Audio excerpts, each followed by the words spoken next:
Oke, bayangin ini. Selama ini kita disuguhi cerita soal alien dari kacamata fiksi ilmiah ala Hollywood kan? Tapi hari ini kita bakal membedah misteri kosmik ini dari sudut pandang yang jauh lebih mendalam, yaitu lewat kacamata teologi Islam dan konsep alam gaib. Pembahasan kita kali ini bakal benar-benar mengupas data ufologi modern dan menggabungkannya dengan prinsip akidah. Jadi siap-siap aja, karena cara kalian melihat fenomena aneh di luar sana bakal berubah total setelah ini. Dan yang bikin merinding, kita nggak lagi ngomongin teori konspirasi antah-berantah di internet. Ini adalah kesaksian resmi. David Grush, seorang perwira intelijen Amerika Serikat, bersumpah di depan Kongres AS soal program rahasia militer terkait materi biologis non-manusia. Lembaga pemerintah resmi mengakui ada fenomena nyata yang nggak bisa mereka jelaskan. Tapi sumber analisis kita ngajak kita mikir lebih jauh.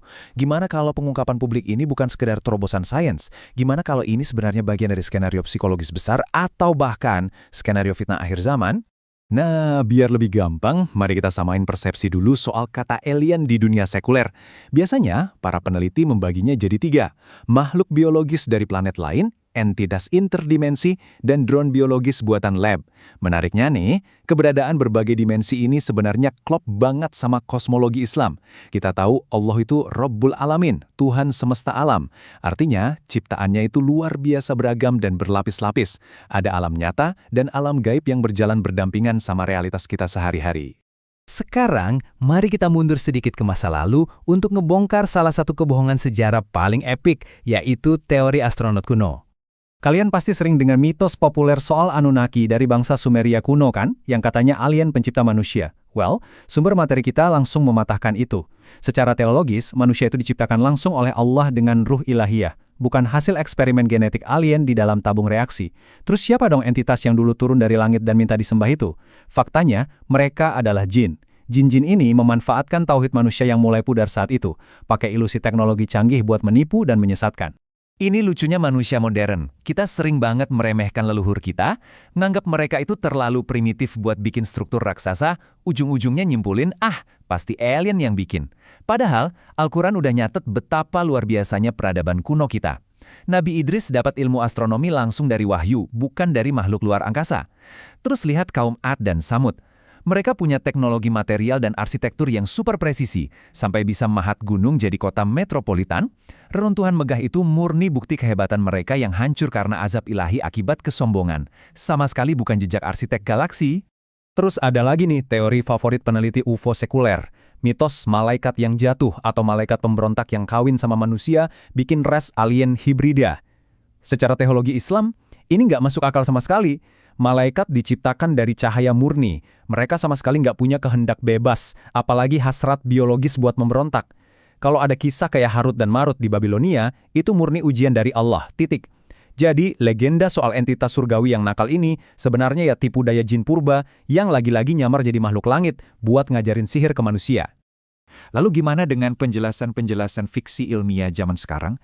Mari kita uji pakai logika teologis yang kuat. Kalau makhluk-makhluk ini bukan dewa kuno, terus apa dong? Apa jangan-jangan mereka ini AI super canggih?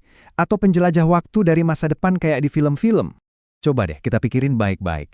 Teori sekuler ini langsung rontok loh kalau kita taruh di bawah mikroskop teologi. Kalau mereka cuma drone atau AI, mereka nggak punya ruh, alias cuma benda mati yang nggak punya otoritas ketuhanan. Terus teori penjelajah waktu. Ini nabrak banget sama konsep takdir atau qadar. Masa depan itu kan realitas gaib yang mutlak cuma Allah yang tahu.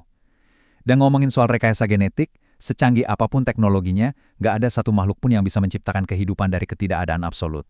Pada akhirnya, mereka semua tetap tunduk sama hukum fisika yang dibikin sama sang pencipta. Jadi kalau penjelasan fiksi ilmiah nggak mempan, apa penjelasan sebenarnya? Nah, ini dia. Ada 5 bukti kuat yang mengarah ke satu realitas. Jin.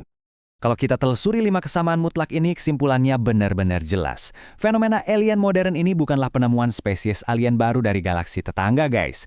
Dari analisis kita, ini tuh manifestasi interdimensi dari jin yang sekarang lagi pakai kostum fiksi ilmiah. Coba pikir, wujud mereka sering berubah-ubah. Kadang jadi grey alien, kadang reptilian, kadang cuma bola cahaya. Mereka bisa muncul cuma di depan orang tertentu aja. Dan yang paling mencolok, pesannya selalu nyerang monoteisme. Mereka ngaku-ngaku sebagai pencipta manusia dan nolak Tuhan yang esa. Dari sisi fisika pun, ini menarik banget. Kita sering dengar laporan militer, kayak insiden kapal USS Nimitz, di mana ada objek terbang yang bisa belok patah siku-siku dalam kecepatan hipersonik. Secara logika material, pesawat dari logam sekuat apapun bakal hancur jadi debu kalau kena gaya G se-ekstrem itu. Ditambah lagi, objek ini bisa nyebur ke laut tanpa ada percikan air sama sekali. Ini ngebuktiin kalau mereka itu bukan pesawat fisik sungguhan. Itu lebih ke ilusi spektral, semacam proyeksi energi yang bisa bermanuver ngelewatin batas-batas dimensi cuma dalam sekejap mata. Dan satu hal yang benar-benar bikin merinding adalah dampak psikologis dari fenomena ini. Sadar nggak sih, orang-orang yang ngaku diculik alien itu hampir nggak pernah bawa pulang teknologi penyembuh penyakit yang bermanfaat buat bumi. Yang ada, mereka ngalamin manipulasi memori dan semacam pencucian otak spiritual yang pelan-pelan ngejauhin mereka dari agama dan tauhid. Pola ini tuh 100% sama persis dengan taktik kuno entitas gaib yang kita kenal sebagai was-was atau bisikan setan. Ini murni operasi psikologis buat ngerusak akidah langsung dari dalam pikiran manusia. Pertanyaannya sekarang, buat apa mereka ngelakuin ini semua? Apa agenda utamanya? Nah, disinilah kita masuk ke pembahasan soal fitnah Dajjal. Banyak ulama eskatologi zaman sekarang yang udah ngasih peringatan keras. Narasi soal alien ini bukan sekedar eksplorasi sains biasa, ini tuh teater kosmik yang udah diatur rapi. Kalau kalian perhatiin, anatomi cerita alien penyelamat ini jiplak persis sama sistem Dajjal di akhir zaman. Bayangin ada kekuatan super datang bawa keajaiban teknologi yang rasanya mustahil, nawarin energi gratis, dan solusi buat semua masalah bumi tapi ada harganya. Harganya adalah kita disuruh ninggalin tauhid dan nyembah mereka. Ini beda banget sama mujizat para nabi yang selalu ngajak kita taat sama Allah. Tipu daya entitas gaib ini tujuannya cuma satu, merampas iman kalian. Kalian pikir kita sampai di titik ini kebetulan? Enggak sama sekali. Selama 70 tahun terakhir, budaya pop kita, film-film sci-fi Hollywood, buku-buku, itu semua pelan tapi pasti udah mencuci otak miliaran orang di bumi. Kita secara psikologis udah dikondisikan buat nerima kedatangan pahlawan atau penyelamat agung dari bintang-bintang dengan tangan terbuka. Jadi, apa yang bisa kita lakuin buat membentengi iman kita di tengah gempuran ilusi akhir zaman ini? Inti dari semua penelusuran kita ini sangat jelas. Semenakutkan atau secanggih apapun ilusi teknologi interdimensi yang bakal dipamerkan ke kita nanti, satu-satunya perisai mutlak kalian adalah tauhid, kalimat la ilaha illallah.